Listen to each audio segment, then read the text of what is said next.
welcome back to Once Upon a Crime. So, welcome to podcast number 4. This week's theme is Native Americans, and we will be talking about the forced assimilation implemented through U.S. ran and supported boarding schools. So, between 1819 and 1969, the U.S. supported 408 Native American boarding schools.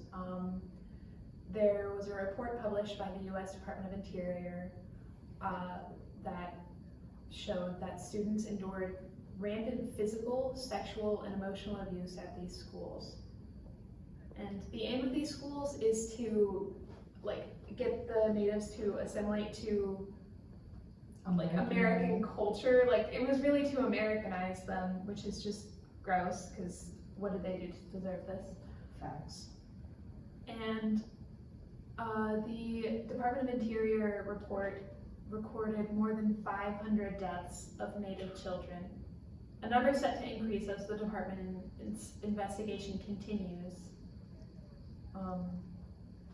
And so this assimilation occurred because white Americans did not like the cultural and religious practices of the indigenous people in the boarding schools. Like we said, we're going to Americanize them. Brenda Child, a historian who studied these boarding schools, stated that the schools were made to teach trades and vocational skills and neglect the traditional educational practices that you would expect to have in schools, right? Yeah. So Child said that from the perspective of the boarding schools, they wanted natives to learn good manual trades that would benefit the white majority. The boarding schools were not really about benefiting Indians or Native Americans, I'm just quoting her. They were a form of segregated education in the history of the United States. From what I'm learning, the Americans always like to segregate people of ethnicity, Yes. and we saw that during our podcast. Was that our first podcast? Yeah, I think it was our second. Second podcast? With the pre-rounded board. Yes. Yeah. Yes. Dang, and that's just horrible, because one of the schools was Carlisle Indian Industrial Schools, established in 1879 and operated until 1918, which is located in Carlisle, Pennsylvania. An example of these boarding schools, because it was first of its kind, it became the model of these government boarding schools. This is the originator of the vocational education instead of traditional education.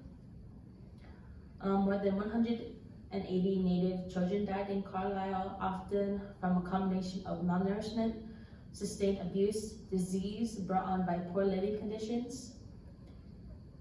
This is like they're in a not concentration camp, but they're just in a camp itself. Yeah, it certainly feels like that, like they're Yeah. stripped from their home and they're put into a place where they can't leave, and they're treated extremely poorly. The teachers punished the children at Carlisle Indian Industrial School for speaking their native languages and subjected them to neglect, malnourishment, and solitary confinement in response to this. Another school called Kamloops Indian Residential School in British Columbia recently uncovered 215 Native children buried there. That's just horrible. Yeah. I feel like at every single one of these residential schools, you can find hundreds. And like we said, there were 408. And I'm glad that you mentioned that, because in 1921, a young man named Morris Jennings Jr. disappeared from a school called Genoa Indian School in Nebraska, and his father actually reached out to the school and said, he had feared that he recently heard that a student from Genoa was killed in Montana by a horse, and he feared that it may be his son. The school told his father that they could not find any trace of him, and reported returned the $26 that he had in his deposit for school, and that $26 is worth $450 today. and you can see how much that school cost, or like Yeah. what he got for like his Like that's the tuition? yeah, or tuition, or like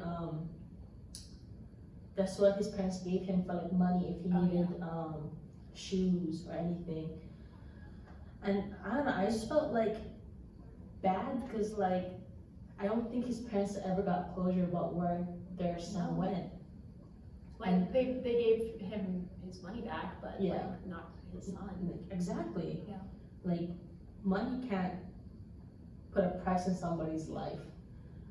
And archivists and community members have continued to retrieve haunting letters, student and local newspapers, photographs, and other school documents that painted a poignant picture of resistance and survival to day-to-day life in student life in the boarding schools.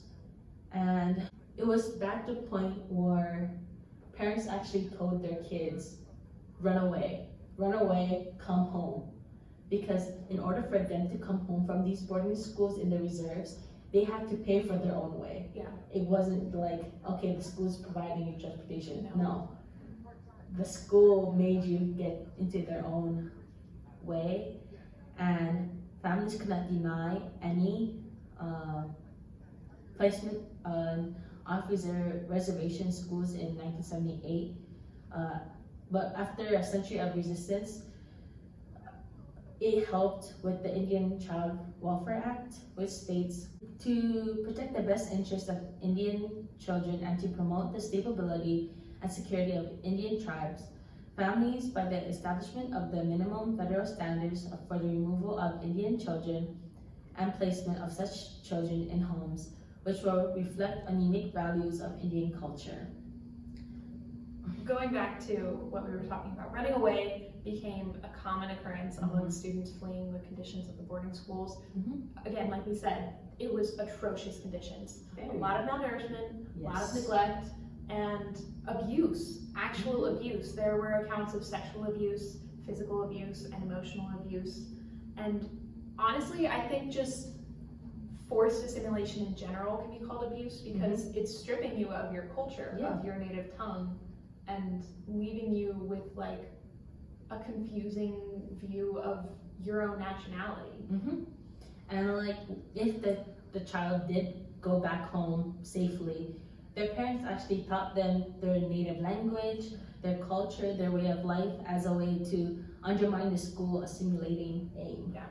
Susie Romero actually wrote a song at Carlisle Industrial School in Pennsylvania saying, "I don't want to school here." And 1 year later, 45 boys did the same thing. They used music as their advantage to tell others, "I don't want to be here. I don't know why we're here. We should be back home with their families." But when Romero did hide, unfortunately, we discovered her and put her back in Genoa. But some did find their way home. In 1920, one student left Genoa for good after a teacher struck him in the face, breaking his nose. And the one thing that I found from the article that I was reading is that they had an outing system. And that was basically where they assigned children to go to a white family and expect them to work. So basically they put them to work as like slaves. Yeah, that's exactly what it sounds like. Yeah. And for that, I was just so stunned by that because I was like, wow. Like this is past when slavery was outlawed. This is past the 13th Amendment, right? Yeah. And this practice was later adopted by other off-reserve schools. Lorenza Nicholas, a student at Sherman Indian School in Riverside, California, once refused to return to a family she was placed for outing because of poor treatment. They were paid minimally, but students... So they are paid, so then it isn't... I guess that's the justification, but Yeah. obviously they're paid like pennies. Yeah, but it's still not right because No, of course not. children as young as 9 were forced to do manual labor. And you know how like they separated the girls and the boys, right? So the girls were basically often clean homes and look after white children, Boys were often placed in undesirable harvesting jobs that were rarely supervised, exploitive, and dangerous. And plus, they were forced to do outings during their summer breaks, so they never got to go home. So it's just like an excuse to keep them away from their family. Yeah. And that's not even the worst part. Like on campus, they would have to do labor as well. Half of their school days were devoted to learning vocational trades, photographs showing students fixing roofs, washing clothes in laundry class, and fashioning utensils. Like what? Yeah. That's just horrible. Like, why would you like do that to a person? Yeah. These boarding schools show a horrifying past, but recently the Secretary of Interior, Deb Haaland, the first Native American person to serve as a cabinet secretary, said that the lasting and profound impacts of the federal government boarding school system have not been appropriately addressed. This attempt to wipe out the Native identity, language, and culture continues to manifest itself in the disparities of our communities, including long-standing intergenerational traumas, cycles of violence and abuse, disappearance, premature deaths, and additional undocumented physiological and psychological impacts. So we still see the effects of these boarding schools today. And I think that's kind of the end, like on a depressing note. For real. Yeah. We're sorry, this is a very depressing topic. Yes. We didn't think it would be this depressing at all, because we've never learned about this in high school or any history class I've ever been in. The thing is, all of this is new developments. Like, For real. This article that I'm reading was published in 2021. The U.S. Department of Interior report was published, May 2022. So the article that I'm reading is on the 74million.org. It's about the surviving genocide at Native boarding schools, archives reveal defense, loss, and love. This was actually released yesterday, October 4th, 2022. Okay. Yeah. Yeah. So this was like recent news, and it's just very hard because they can't grab those documents, and people don't even know that's their lineage too. So they kind of blocked out names for respect for that person. And I'm just like, wow, they still have so much more documents though that they need to go over. Yeah. Unfortunately, we can't tie a pretty ribbon on this and say that the effects are over, but that's it. Yeah, there's no but at least you can say, like, we can hope for a better day for the Native Americans here, and hopefully they get some justice out of it. Now that Department of, what is it called? It's the U.S. Department of Interior. It's like trying to help them more. So hopefully in the upcoming years things will get settled, and hopefully have a pretty bow on top. Hopefully. But that is it for Once Upon a Crime. Once again, big thanks to Dr. Reed. We're so sorry for this very gloomy. But see you again next week in Once Upon a Crime.